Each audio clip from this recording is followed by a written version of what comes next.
Fáilte roimh go fáil míle Gaeilge. Welcome back to Let's Learn Irish. Level A1, Topic a Cúig, Caitheamh Aimsire an Banc Teanga. Level A1, Topic 5, Caitheamh Aimsire, Pastimes an Banc Teanga. Caitheamh Aimsire. Is múntóir tú agus scríobh duine eolamóirí I do rang na habairtí seo a leanas, caithfidh tú iad a cheart tú. As scríobh na habairtí I gceart má tá siad mícheart. You are a teacher and one of your students in your class wrote the following sentences. You have to correct them. Rewrite them if they are incorrect. An Aimsire Lárach, the present tense. Críochnaigh an Albert Shahias le ceann na focail sa bhosca. Finish this sentence using one of the words in the box below. San sin, an bhfuil an Gaeilge seo I gceart. Ceartaigh na botún más gá. Ag buint úsáide as an Gaeilge glan. Is this grid correct? Amend it if necessary using the blank grid.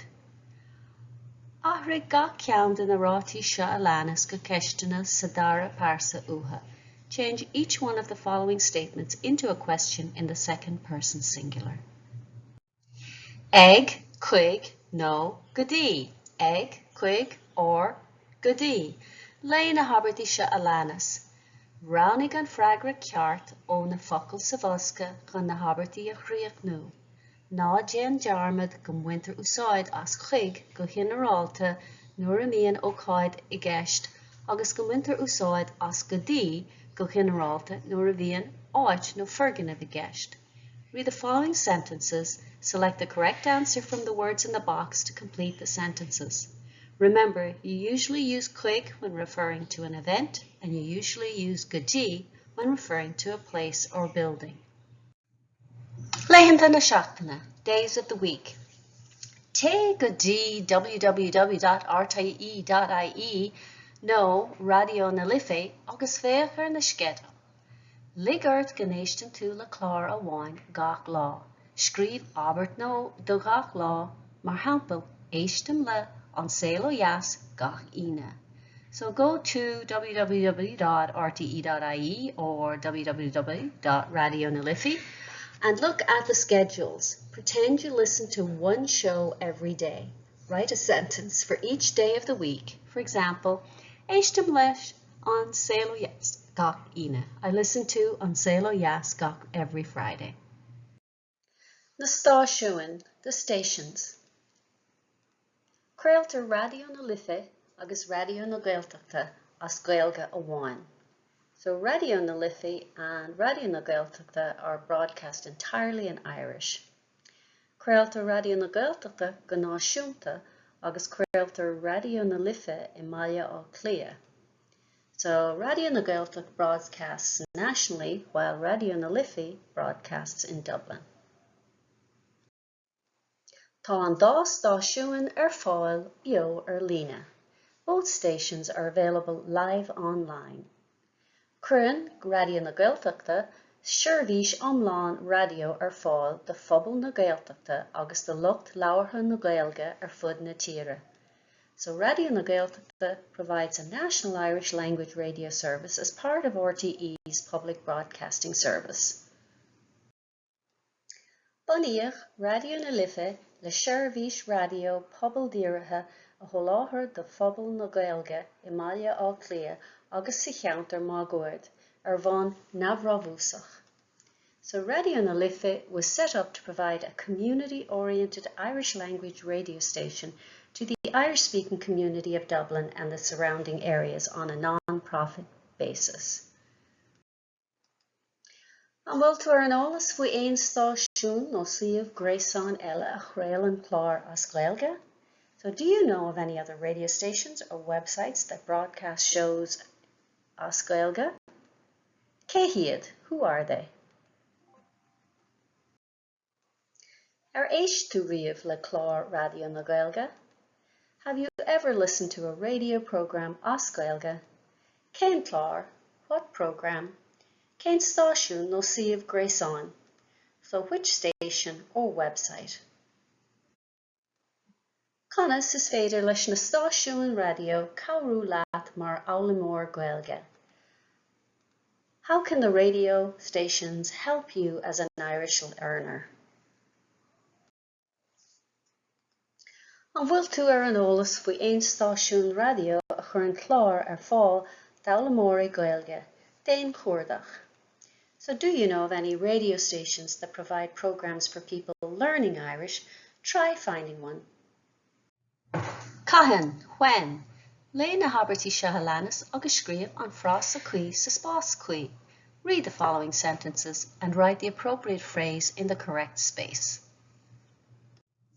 Tuairimí a chur in úl, expressing opinions. Lé an chóra sehalánas agus na ráite a ghabhann leis. Rannóg an freagra ceart.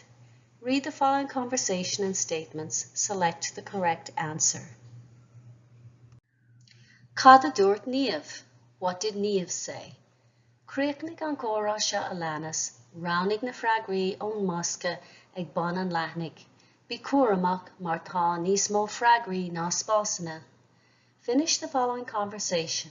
Read the answers from the box at the bottom of the page. Be careful, there are more answers than spaces. Profile Iarúil Aine de Chuig. Virtual Profile, Unit 5. An Profile Iarúil. Chroichigh tú Profile Iarúil ar deireadh Aine de Haon. So you created a virtual profile at the end of topic 1. Cuirmí leis an profile tar éis gach aonad nua, we will add to the profile after every new unit. Is féidir leat úsáid a bhaint as an eolas atá sa profile Iarúil chun tleachta a dhéanamh ar tú féin a chur in aithne do dhuine. So you can use the information on your virtual profile to practice introducing yourself to other people.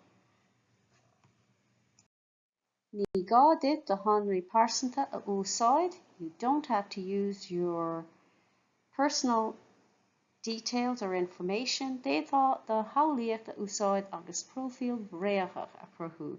So you can use your imagination and create a false profile. This is just to give you practice. Agus léanaisteach an Rannóg faoi Caitheamh mar hampla Caitheamh tá sim mhuar agam sa cheol, go háirithe sa raceol, seanam on guitar. I have a big interest in music, especially rock music. I play the guitar. An Banc Teanga freagraí. And now the answers. You can use the answers here, or there is a handout with the answers below in the resource materials. Caitheamh, Team go dtí an teachtarna, éistim leis an radio, Team go dtí an fictúrlan, Imriam rugby, Team ag snáb. Make sure you've got your fathers in the correct place. Imriam golf, Imriam soccer, pell agus amant, Seanam an guitar, Team ag siúl, Team ag ri. Éistim le rá ceol, Seanam ceol sa teachtarna. Imriam pell, éistim leis an. An Aimsire lárach, the present tense, cuirtar orú ar bhríomhre in níagán san Aimsire lárach.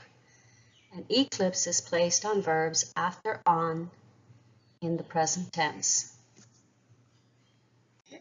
On Taru, the eclipse, N eclipses G, G eclipses C, N eclipses D, and D eclipses T, M eclipses B, and B eclipses P, and BH eclipses F.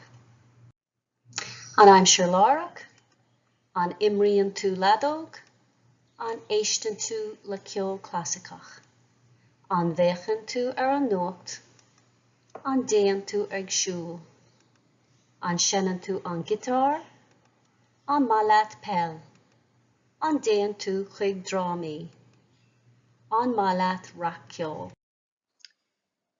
Ag, chuig, nó go dtí. Ibre hain, Team ag siúl le mo cháirde gach lá. Ibre dó, Team chuig drámaí go minic. Iver trí, téim go dtí an teachtarna aníise sa ríis. Iver cethair, téim ag snámh le mo fáistí gach chéadaoin. Iver cúig, téim go dtí an fictúrlan le mo bhean chéile go minic.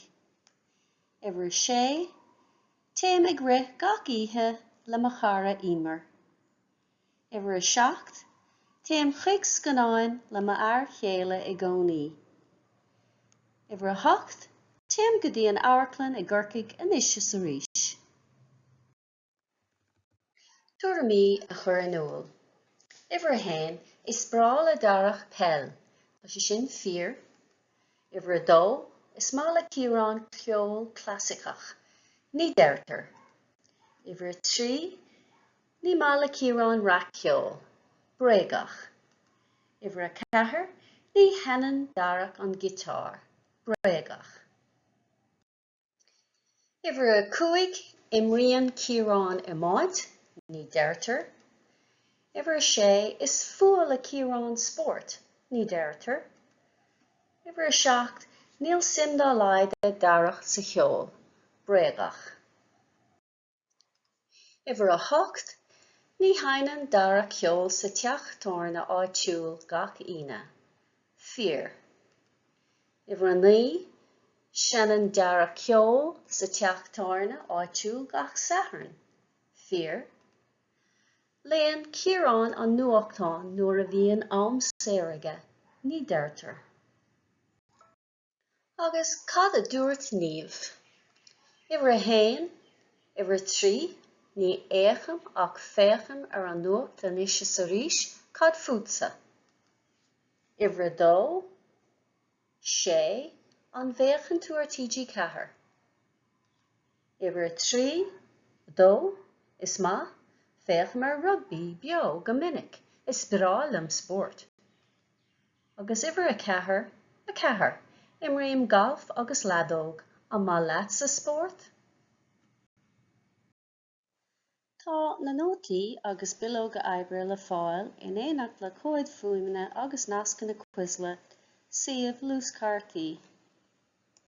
The lecture notes and worksheets to accompany the course, along with the MP3 files and Quizlet links, this is a flashcard website, are available. The original files are available to download at Teastas Eorpach na Gaeilge, teg.ie, or edited versions can be found at my website, simplyjacintha.com. Direct link is in the description box below. Míle buíochas do Theastas Eorpach na Gaeilge as cead a thabhairt dom úsáid a bhaint as na háiseanna closamhairc atá le fáil ar a suíomh. Many thanks to Theastas Eorpach na Gaeilge for their information to use, the learning materials and resources that are available on their website. Tásúlgam gur bhain sibh taitneamh as. I hope you enjoyed it and got some use out of it. If you did, like and subscribe and share with your friends who may be interested in learning Irish.